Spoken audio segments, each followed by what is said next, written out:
Welcome to Sweet Life Beat Life. We hope this video helps. In this video, I will explain how to make toasted marshmallows at home.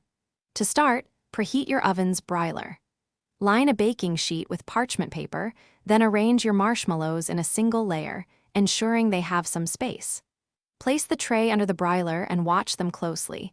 They toast very quickly, usually within 30 seconds to 1 minute.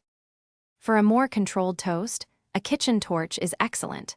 Place your marshmallows on a heat-safe surface or skewer. Hold the torch about 3 to 4 inches from the marshmallow and move the flame continuously. This technique allows you to achieve a beautiful, even golden brown crust and a perfectly gooey center. If you prefer a stovetop method, grab a non-stick skillet. Heat it over medium-low heat.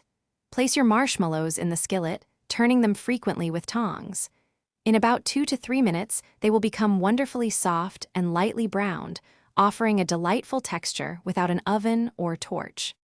Once your marshmallows are perfectly toasted, it's time to enjoy them. Serve them immediately while they are warm and delightfully gooey. They are fantastic on their own, or you can pair them with hot chocolate, ice cream, or classic s'mores. A tiny sprinkle of sea salt can also enhance their sweetness. Thanks for watching. Consider subscribing if we helped you.